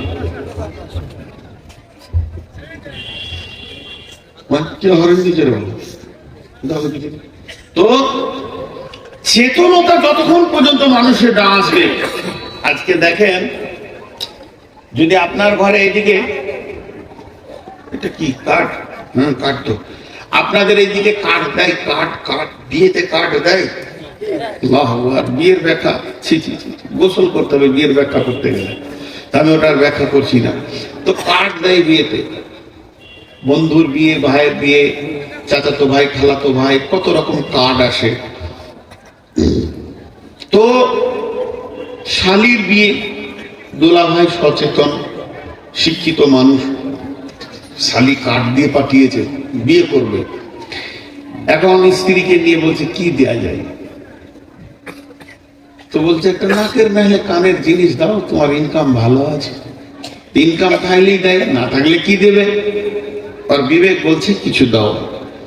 একটা সত্য ঘটনা আপনাদেরকে শোনাই, অনেক পুরাতন ঘটনা, 10-15 বছরের থেকেও বেশি হবে। কলকাতায় আমি জালসা করতে গেছিলাম, হানফিদের জালসা, দেওবন্দি হানফি, বিরেলি মাজার পূজারি নাই, আরো দুজন বক্তা ছিলেন। আমি হচ্ছি মাঝের বক্তা, প্রধান বক্তা ছিলেন অন্যজন, আর শেষের বক্তা আরেকটা ছিল। তো মাদ্রাসার যিনি হেড মৌলানা, উনি আমাকে বললেন যে ভাই, কালেকশনটা আপনার জন্য রেখেছি, কালেকশন আপনি করবেন, কিন্তু 15 মিনিটের বেশি কালেকশন করিয়েন না। 15 মিনিটে কি কালেকশন হবে গো? বিসমিল্লাহ হবে না। আর মোটামুটি লোক 10-15 হাজার, ময়দান ভর্তি, আর সেই রকম ডেকোরেটেশন করেছে, একদম ঝর্ণা টর্না দিয়ে বহুত কিছু করেছে ওরা। তো যাই হোক, মায়ের করতে করতে বললাম, ভাই কেউ আছেন মাদ্রাসার জন্য দেন, হিফজুল কোরআন মাদ্রাসা, খুব ভালো মাদ্রাসা, আপনার আল্লাহর হস্তে কিছু দেন। বলতে বলতে বলতে বলতে 15 মিনিট পেরিয়ে গেছে, আমি জানি না। উনি এসে আর আমার কানে বলছে, ছেড়ে দেন বললাম। তো ছোট ছোট কটা শিশু, মেয়ে ছেলে, বাচ্চা, কচি বাচ্চা মেয়ে আর কিছু ছেলে টাকা দিল। তো মোটামুটি 2,5-3 হাজার টাকা হল। এত বড় জালসাতে মাত্র 3,000 টাকা কালেকশন। তাহলে আজ থেকে 15-20 বছর আগে যদি হয়, তো আমার বয়স তখন 30-33 বয়স। তো আমিও টেনশনে পড়ে গেছি, 3,000 টাকায় কি করবে রে? এত খাওয়া দাওয়া, মাইক, প্যান্ডেল, তারপরে বক্তাদেরকে কি দেবে, মাইকলাকে কি দেবে। তো আমি টেনশন আছি, তাহলে মনে হয় আমি কালেকশন করতে পারিনি। আর হেড মৌলানা হাসছে, কমিটির লোক উৎফুল্ল রয়েছে, মাথা কোনো ভাত টার কিছু নেই। মাদ্রাসায় নিয়ে গেল, এই খাবার নিয়ে আই, এই দুজনকে খাবার দে। আমি আর প্রথম বক্তা, দুজন খাওয়া দাওয়া, দে দে দে দে, সব রকম চলছে। তা আমি না থাকতে পেরে তখন হেড মৌলানাকে বললাম, ভাই মনটা খারাপ, খাবো কি করে? বলে কেন? বলে 3,500 থেকে 4,000 টাকার কালেকশন, তাই তো কি করে কি হবে? বলতে ওটাই বেশি, গত বছর তো 1,500 হয়েছিল। আপনারা হেসলেন, কেন হাসলেন? যে আদায় কম হয়েছে, গত বছর 1,500 হয়েছে। তা বললাম তো কি করে মাসা চলবে? বলে না, এই এলাকার একটা নিয়ম আছে, নিয়মটা শুনেন তো কত ভালো লাগবে। আপনারা এবার আপনার আমার লুঙ্গি খোলা যাবে ওই নিয়মটা শুনলে। ওই মাসার নিয়ম আছে যে একটা ফ্যামিলিতে যদি 10টা লোক থাকে তো 10টা কার্ড দিতে হবে, ছাপা কার্ড, এই তারিখে জালসায় আপনি আমন্ত্রিত। কিন্তু ওরা খাবে না, মাদ্রাসার একটা চাউল খাবে না, শুধু রান্না হয়েছে বক্তাদের জন্য, একটা দানা চাল খাবে না। ওই দাওয়াতটাই ওদের বুক ভরে যায়। 5 ভাই 5 ভাইকে, বাড়িতে 5টা বউ 5টা বউকে, ছেলে 10টাকে কার্ড দিতেই হবে। আর যার কাছে কার্ড পড়ে যাবে, যার হাতে কার্ড পড়ে যাবে, ও বলবে আমার কাছে এসেছে রসুলের ঘর থেকে দাওয়াত। তখনই পরামর্শ করবে কি দেওয়া যায় ফ্যামিলিতে। তো জালসা আজকে আপনাদের ক তারিখে? আজকে ক তারিখ? 6 তারিখ। 3 দিন পেছিয়ে দেন, তাহলে থাকবে ক তারিখ? 3 তারিখ। 3 তারিখ পর্যন্ত নিজের টাকা মাদ্রাসাতে দিয়ে আসতে হবে পৌঁছে। তো এই পর্যন্ত ভাই আমাদের নগদ কালেকশন 36 লক্ষ টাকা হয়েছে। এবার বলেন, হাসেন। এইটা কালেকশন কে দিয়েছে? বাচ্চা ছেলেরা, অনেকে আনন্দ করে দিবে, ওই জন্য দিয়েছে। ওরা বলবে জালসার দিন কালেকশন করলে মাদ্রাসায় যাব না, জালসার দিন খালি বয়ানই শুনবো, টাকা যা নিবি 2 দিন আগেই নিয়ে ঝামেলা চুকিয়ে এলে। তো তাহলে তাদের চেতনা কেমন? বাড়িতে কার্ড গেলেই স্বামী স্ত্রী বসে বলবে, হাগো তোমাকেও কার্ড দিয়েছে, আমাকেও যে দিয়েছে মাদ্রাসা থেকে। ওরা বলবে না যে হেড মৌলানা দিয়েছে, মাদ্রাসা থেকে দিয়েছে, রসুলের ঘরে দাওয়াত এসে গেছে। কত আনন্দ হয়। কার্ড না দিলে ওরা দুঃখিত হয় যে আমি এত হতভাগা, আমার কাছে রসুলের দাওয়াত আসেনি। তো তখন স্বামীটা বলবে, তাহলে আমি একটা 500 টাকা দিই, তুমি একটা 500 টাকা দাও, চলো মাদ্রাসায় এটা দিয়ে আসে। মাদ্রাসাতে একটা কাউন্টার রেডি থাকবে, জালসা ডেট হওয়ার পর থেকে খালি কাউন্টারের লোক লাইন দিয়ে টাকা দিতেই আছে। একটা রিক্সাওয়ালা পর্যন্ত 5,000 টাকা দিয়ে যায়। তাহলে 36 লক্ষ টাকা নগদ কালেকশন। আর এখানে এতগুলো কাগজ ধরেছে যে এত টাকা দিল, অত টাকা বললো, অত টাকা দিল, অত টাকা বললো, এত টাকা দিল, অত টাকা বললো, এই করে করে খালি 47 মিনিট কাটাইল। 47 মিনিটে 5খানা হাদিসের ব্যাখ্যা হতো, আর লোক ওইটাই শুনছে, এমনি করে দুলছে, বুড়া মুরব্বী গেল, টাকা দিল, টাকা দিল, টাকা দিল, টাকা দিল। কি লাভ আছে বাবা? লাভই তো নেই। সব বেলাভের কাজগুলো আমরা করছি। এবার আসেন আল্লাহ কি বলছেন, বিসমিল্লাহির রহমানির রহিম, ইউকাতিলুনা ফি সাবিলিল্লাহি ফায়াকতুলুনা ওয়া ইকতালুনা ওয়া'দান আলাইহি হাক্কান ফিত তাওরাতি ওয়াল ইনজিল। প্রয়োজন হলে তোকে কতল হয়ে যেতে হবে। যদি তুমি দেখো ইসলামকে বাঁচানোর জন্য আমার কতলের প্রয়োজন আছে, তুমি ঘাটটা পেতে দাও। আবার যদি মনে করো আমি কতল করব তবে ইসলাম বাঁচবে, তুমি কতল করে দাও। আমি সাহাবীটার নাম ক্লিয়ার বলতে পারছি না, সম্ভব সাদ বিন মাস রাদিয়াল্লাহু তাআলা আনহু নিজের বাপকে কতল করেছিলেন। কেন করেছিলেন? কারণটা ছিল জিহাদের ময়দান, কারণটা ছিল জিহাদের ময়দান। বারবার তার বাপ মুশরিকের দল থেকে এসেছিল জিহাদ করতে, ঠিক মতো ছেলেকে জিহাদ করতে দিছে না। যেহেতু ছেলের সামনে গেলে আর আমাকে মারতে পারবে না, আর মুসলমানরা ঘেরে যাবে, রসুলের দল ঘেরে যাবে। একবার দুবার তিনবার দেখতে দেখতে দেখছে হযরতে সাদ আমাকে আমার বাপই জিহাদ করতে দিছে না, একটা জোরে কোপ মারলো, বাপকে দুনিয়া ছাড়িয়ে দিল। তিনি চিন্তায় পড়ে গেছিলেন এটা কি বড় গুনাহ হবে? বলেন না, সাদ কোনদিন নিজের বাপকে মারেনি, বরং মুশরিককে মেরেছে, ইসলামের শত্রুকে মেরেছে। এর উপরে আয়াত নাযিল হয়েছে, অতএব বন্ধুরে আপনাকে খেয়াল রাখতে হবে ইসলাম কিভাবে টিকবে। আমি মরলে টিকবে না, আমি বেঁচে থেকে কাউকে মারলে টিকবে। এটাই কোরআন বলেছে, যেটা প্রয়োজন সেটা তোমাকে করতে হবে। এশার নামাজের পর বিশ্ব নবী সাহাবীদেরকে বসিয়ে দিলেন, সাহাবীরা সব বসে গেলেন। আল্লাহর নবী বললেন, যায়েদ তুমি কোথায় আছো? মুতার প্রান্তে সৈন্যরা, রোমক সৈন্যরা তারা তোলপাড় করছে জর্ডান বর্ডারে। তখন সাদ রাদিয়াল্লাহু হযরতে যায়েদ রাদিয়াল্লাহু তাআলা উঠে দাঁড়ালেন। এরপরে বললেন, হে জাফর বিন আবি তালেব আছো নাকি? তিনিও বললেন, লাব্বাইক ইয়া রাসূলুল্লাহ, আমিও হাজির। এরপরে নবীজি 3 নম্বরে নাম নিলেন, আব্দুল্লাহ ইবনে রাওয়াহা কোথায় আছো? তিনিও সামনে বললেন, লাব্বাইক ইয়া রাসূলুল্লাহ, আমি আব্দুল্লাহ ইবনে রাওয়াহা রেডি আছি। বিশ্বনবী বললেন, যায়েদ আমি তোমাকে উহুদের তবুকের প্রান্তে, তোমাকে মুতার প্রান্তে প্রধান সেনাপতি করে পাঠালাম, তোমার পরে আমি দ্বিতীয় সেনাপতি করলাম জাফর ইবনে আবি তালেবকে, জাফর ইবনে আবি তালেবকে। তখন যায়েদ বুঝে নিল এটাই হলো আমার পৃথিবীর শেষ দিন, তার কারণ আমার পরে যখন সেনাপতি হয়ে গেছে তাহলে আমি আর পৃথিবীর মাটিতে বেঁচে থাকবো না। জাফর ইবনে আবি তালেব রেডি হয়ে গেলেন। এমন সময় বিশ্বনবী বলেন, আব্দুল্লাহ ইবনে রাওয়াহা, তুমি জাফর ইবনে আবি তালেবের পরে তোমাকে আমি সেনাপতি করে পাঠালাম তৃতীয় সেনাপতি। তিনি রাজি হয়ে গেলেন। তারপরে আল্লাহর নবী বললেন, চতুর্থ সেনাপতি তোমরা জিহাদের ময়দানে মনোনীত করে নিও, যাকে তোমরা ভালো বুঝবে। এরা 3 জন বুঝে নিল, আর পৃথিবীর বুকে আমি আর ফিরে আসবো না, পৃথিবীর জমিনে আর আমার বিশ্বাস থাকবে না। আল্লাহর নবী বললেন, তোমরা নিজের নিজের আত্মীয় স্বজনকে দেখা করে চলে এসো।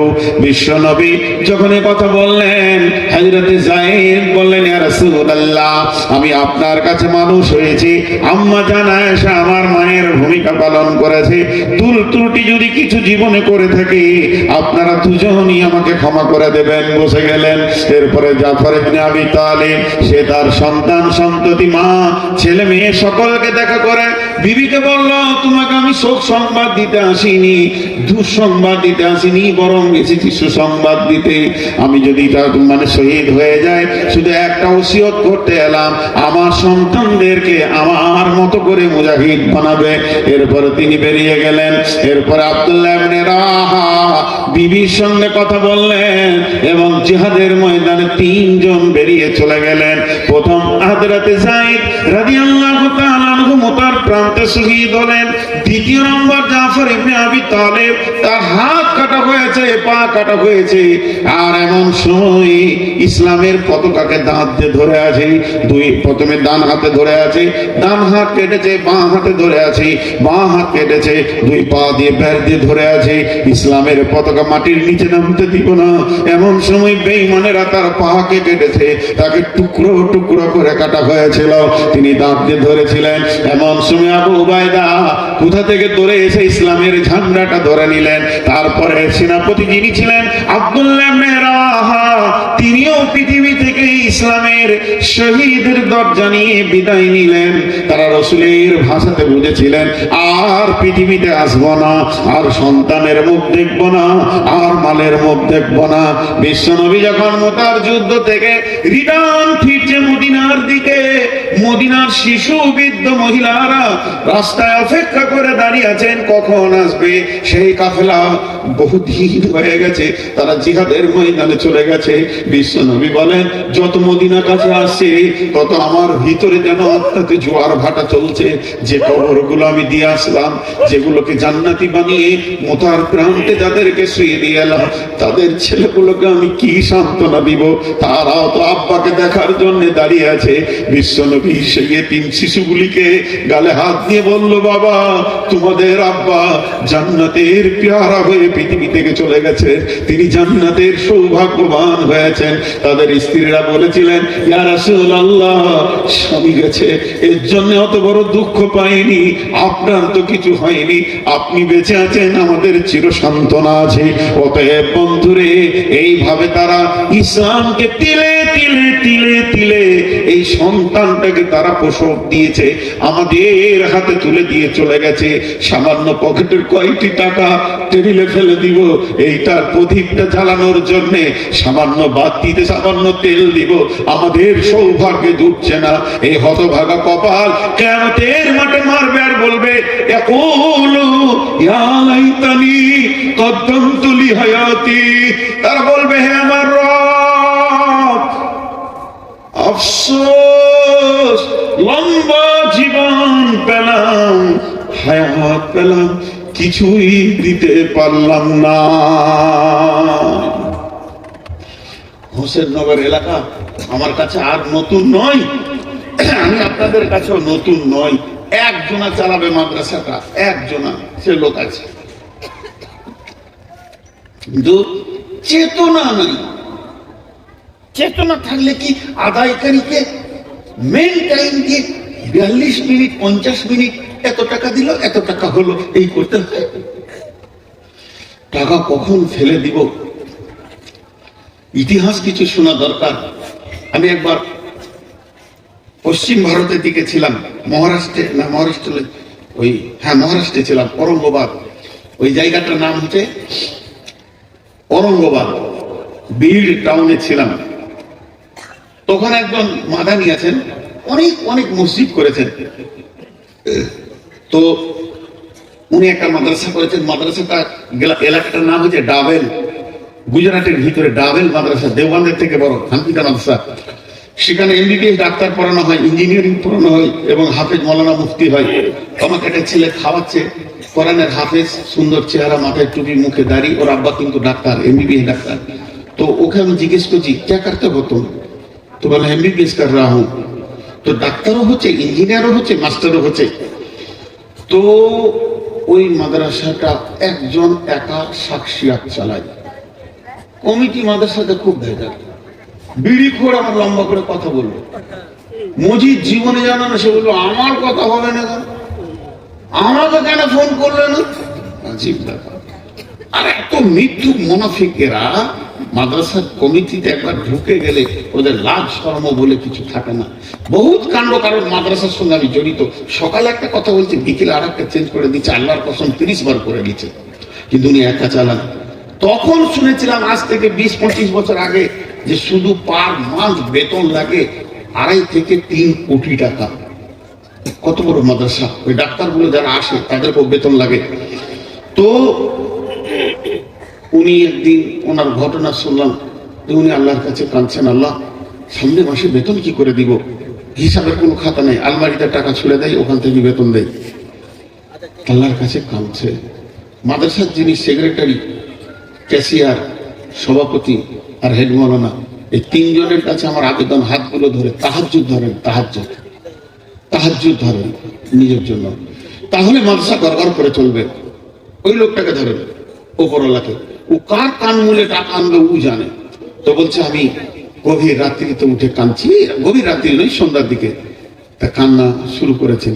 ওনার নাম আহমদ হোসেন, উনি অনেক বড় আলিম। তো কাঁদছি, আল্লাহ হেফাজত করেনেওয়ালা তুমি। জি, যেই কাঁদা হলো, টেনশনে আছি, মানুষ তো এমন সময় মোবাইলে রিং হচ্ছে, বাটন ফোন, ছোট ফোনটা কানে ধরলাম, হ্যালো, তো ওস্তাদ জি বলছেন? বলে হ্যাঁ বলছি। তো আমি आप कहाँ पे? মাদ্রাসা में है। তো ফির ঠিক है। তো ওনার সঙ্গে কথা বলতে বলতে এটা বলছে যে আমি 3টে গাড়ি পাঠালাম, 3টে গাড়ি, 3টে টাটা সুমো মাদ্রাসায় যাচ্ছে, যে কোনো একটা টাটা সুমোর নাম্বার ধরে এটা চেক কেটে দেবেন, আমার নাম আপনাকে জিজ্ঞেস করতে হবে না।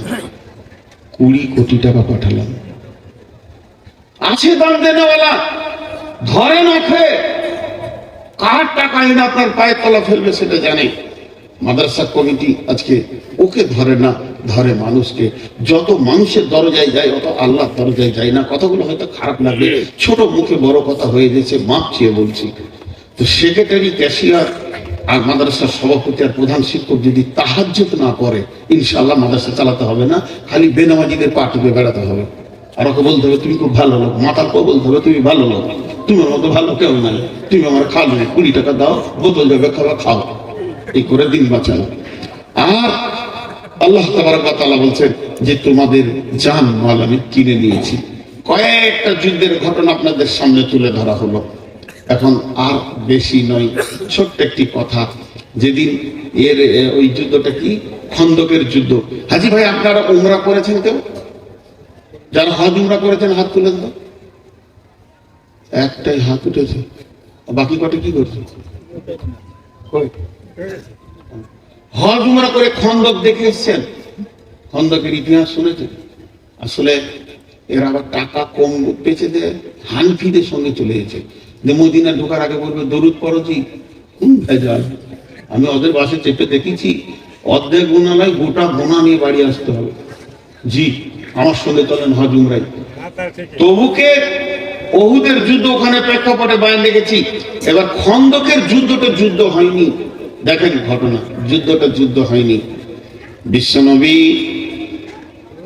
সালমান ফার্সি রাদিয়াল্লাহু তাআলা আনহুর কথাতে খাল খনন করলেন, মদিনাতে পরীক্ষা খনন করলেন।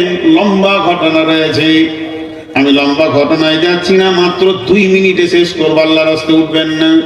যখন পরীক্ষা খনন হয়ে গেল, বিশ্ব নবী সাহাবীরা রয়েছে মদিনার দিকে, আর বেঈমানেরা 10,000 এসেছে খালের ওই পারে রয়েছে। প্রতিদিন বলছে তোরাই, এরা বলছে তোরাই, খালি তোরাই তোরাই, কেউ আগিয়ে যায় না। 1 দিন 2 দিন 3 দিন 4 দিন 5 দিন করতে করতে 1 মাস 2 মাস 3 মাস যেতে শুরু করেছে। যখন 2 মাস অতিক্রম হয়ে গেল, ওরা উট জবাই করে খায়, উট খেতে খেতে উট শেষ হতে চলেছে। এবার ওরা চিন্তায় পড়ে গেল। বিশ্বনবী আছেন তাঁবুতে, মহিলাদের একটা তাঁবু করে হযরতে খানসা রাদিয়াল্লাহু তাআলা আনহাকে বিশ্বনবী গাইড দিলেন। পুরুষের একটা তাঁবু হলো, সেখানে আল্লাহ রাসূলের চাচা হযরতে আব্বাস, ভুল বলছি, রসুলের চাচার ভিতরে যে কাউকে একজনকে দায়িত্ব দিল। এবার গভীর রাত্রি, আল্লাহর নবী এই রাত্রিতে কি হলো, গভীর রাত্রিতে যেমন ঝড় তেমনি বাতাস, তেমনি গর্জন মেঘের আর বৃষ্টি, হাড় কাঁপানো শীত সমস্ত তাঁবুকে উড়িয়ে তছনছ করে দিল বেঈমানদের। গভীর রাত চিলিক মারছে, হাড় কাঁপানো শীত, হাড় যেন থরথর থরথর করে কাঁপছে। এই অবস্থা, কেউ নাই, একটা কুপি জ্বলছে, কুপির সামনে কয়েকজন কাফেরদের মধ্যে যারা মেন লিডার দাঁড়িয়ে আছে, আর আবু সুফিয়ান এমনি করছে। হযরত আলীকে আল্লাহ রাসূল পাঠালেন, আলী একবার দেখে এসে।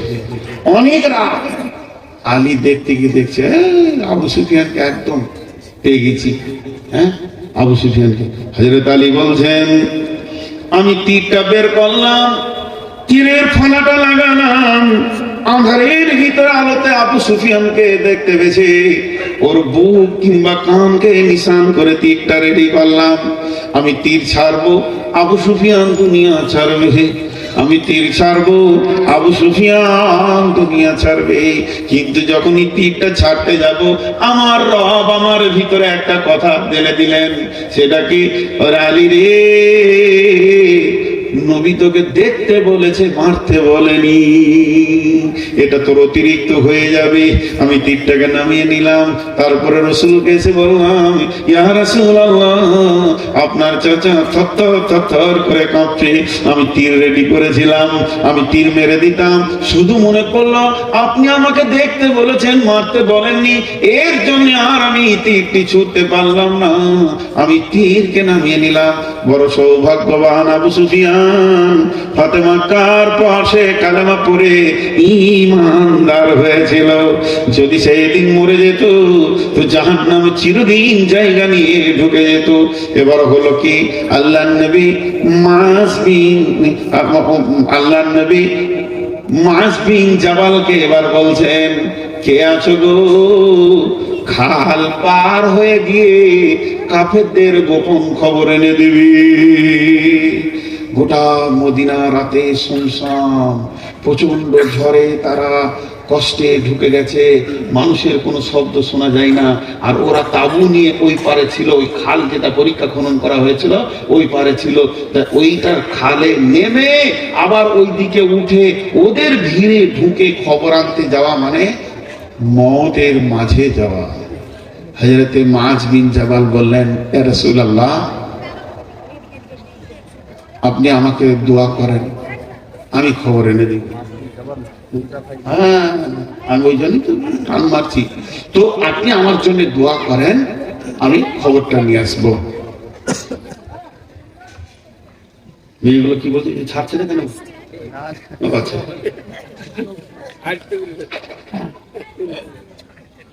হুযায়ফা। তো যেটা আমি মাছ বলছি, এটা হুযায়ফা, এই জন্য আমার সন্দেহ হচ্ছিল বারবার। তো হুযায়ফা তখন বলছে যে আমি আস্তে আস্তে আস্তে আস্তে নামলাম। তবে আমি রাসূলের কাছে দোয়া চেয়ে গেলাম, ইয়া রাসূলুল্লাহ, আপনি দোয়া করেন, ইনশাআল্লাহ আমি খবর আনবো। তারপর আস্তে আস্তে নামলাম, তো ওইদিকে উঠলাম, গভীর আঁধার রাত। আবু সুফিয়ানকে যে কজন ঘেরে ধরে আছে, ওখান থেকে একটা একটা করে আইন রচনা হচ্ছে, আর সবাই সবাইকে কানে কানে বলছে। ওদের সিস্টেমটা দেখেন কত সুন্দর। যে আবু সুফিয়ান বললে, আমাদের যারা আছো সবাই হাতে হাত ধরে লাও, ডান দিকে একজন বাঁ দিকে একজন ধরে লাও, সবাই সবাইকে ধরে লাও। সবাই সবাইকে ধরছে, তাহলে ই যদি কাউকে না ধরে তাহলে এই মালটাই হচ্ছে বাইরের মাল, তাহলে মাল খেয়ে মরে যাবে। হযরতে হুযায়ফা বললেন যে আমি দুজনকে ধরে নিলাম, বাস। এবার আবু সুফিয়ান আইন দিলে, সবাই সবাইকে ডান দিকে বাঁ দিকে নাম জিজ্ঞেস করো। এই তোর নাম কি? আমার নাম অমুক। তোর নাম কি? আমার নাম অমুক। ওই দুজনকে জিজ্ঞেস করবে। এই জিজ্ঞাসাতে বোঝা যাবে মালটা আমাদের না বাইরে। হ্যাঁ, এই নাম যখন শুরু করেছে, হযরতে হুযায়ফা রাদিয়াল্লাহু তাআলা আনহু বলছেন, আমি কি বলবো? তাহলে আমাকে এবার হিকমত নিতে হবে। হিকমতটা হলো, আমি বললাম আমি আব্দুল্লাহ। আব্দুল্লাহ মানে আল্লাহর গোলাম, ওই হিসেবে আব্দুল্লাহ হয়ে গেল। এরপরে আবু সুফিয়ান আইন রচনা করলো, একসঙ্গে সবাই মক্কা ফিরে যাব না। যদি একসঙ্গে ফিরে যাই তাহলে লোক হাস্যকর হবে। কিরে কোথা গেছিলি, ফিরে এলি কেনে, মার খেয়ে এলে কেনে, না বিভিন্ন ভেজাল হবে। কারণ দুজন দুজন দুজন দুজন করে মক্কায় পালিয়ে চলো। এই খবরটা যখনই শুনে নিলেন, সবাই এবার হাত ছেড়ে দিয়ে জোড়া হতে লাগলো, যেতে লাগলো। তখন হযরতে হুযায়ফা বলেন, আমিও সেই খালে এসে শুরু করে নেমে গেলাম। নেমে গিয়ে যখন মদিনার দিকে উঠছি, তখন দেখছি কেউ নাই, গোটা মদিনা যেন সুনসান হয়ে গেছে। এমন সময় আমি বিশ্ব নবীকে দেখছি, তিনি একা মসজিদে নববীর দিকে যাচ্ছেন। আমাকে দেখে রাসূলের চেহারাটা যেন স্বতঃস্ফূর্ত হয়ে গেল। হুযায়ফা রে, তাহলে তুমি খবর এনে ফেলেছো? বলেছি হ্যাঁ। বলে, হুযায়ফা চলো মসজিদের ভিতরে চলো। মসজিদের ভিতরে গেলাম, আমি থরথর করে কাঁপছিলাম। আমার নবী তিনার চাদরের ভিতরে আমাকে বের দিয়ে ভরে নিলেন। সে যে কি আনন্দ পেলাম, রাসূলের চাদরের ভিতরের স্বাদ আমি আনন্দ এক অনুভূতি পেতে লাগলাম। আমি সমস্ত খবর দিয়ে দিলাম, বন্ধুরে, তারাই ইসলামে কখন জান দিতে হবে, কখন মাল দিতে হবে, তাদেরকে জালসা করতে হয়নি। 12টা পেরিয়ে গেছে, আপনারা বলছেন না? আজকে কত তারিখ হলো? 7 তারিখ। 7 তারিখে তো আছে। আবার বলছেন এখন কটা? 12 তারিখ। 7 তারিখ। তো ভাই, যতটি লোক আছেন আপনারা দুটি জিনিস আমাকে দেবেন। প্রথমে দেবেন সময়, তারপরে দেবেন মাল। হাত দুটি ধরে বলছি, হে আমার খালা, ওরে আমার বেটি, 5 থেকে 7টা মিনিট টাইম আপনারা দেন। আর আপনাদেরকে বলছি, আমার ভাই, আমার বন্ধু, আমার আব্বা, 5 থেকে 7 মিনিট টাইম দেন। আর আপনাদের কাছে আমি টাইম চাইছি না। টাকা দেন আর না দেন, জায়গা ছাড়বো না, এই নীতিতে বসে থাকেন। 5 থেকে 7 মিনিট।